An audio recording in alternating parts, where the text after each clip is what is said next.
Hello guys, and let's get ready to do makeup with just two products. That's this and this. So this is for the face base, and that's concealer and a foundation. That's it, nothing on my face. Let's get okay. So now just placing strategically the concealer, letting it sit for some time, and then dabbing it inside. So you can see the placement completely, and you can see the difference as well. Just applying whatever is left in the brush on the above, no color correction needed. Now next we are just gonna use a little bit of foundation only on places where we want extra more coverage, and just places where we think that the concealer did not hide it properly. Again, dabbing motions gives you better coverage. Now let's just blend it completely to the places that we feel we need more coverage. You can see the difference between my face and my forehead, how the foundation and the concealer has done a lot of difference for the acne and the scars, and it's evened out my skin. Now next we are going to use this palette and everything that's in it.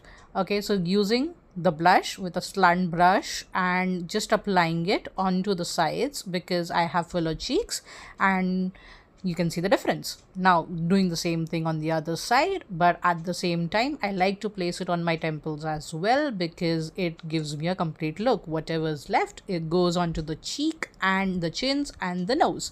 Next is brows. You just brush it and use a very light hand to fill in the scarcities because it's a very simple look. You're not gonna give it like a very sharp look, and just filling in the scarcities. That's it. You can use your fingers to just correct if you've done any mistake. Then you just use a brush and apply it onto the inner corner of your eyes just to give like a light to it and blend it off.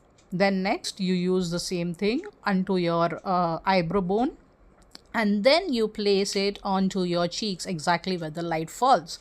So whenever the light hits, you see, you shine. Okay, and then next what you're gonna do is you're gonna place it onto the nose as well. Some people do it on the bridge, but I just like it on some points. Now I'm just applying a little bit of lippy because my lips are crusty. Now mascara, and mascara I'm just placing on the outer side because I don't want my eyes to look small, and you can see how it gives a lifted look. Now we are going for lipstick, and the lipstick is from Implora. I love this shade. You can be messy because you can just clean it off, and then next you just see if everything is in place and then get dressed. I've just put on a little bit of jewelry and a ring and a bracelet, and with two products I'm ready. So that's the look. I'm going on a date. Bye.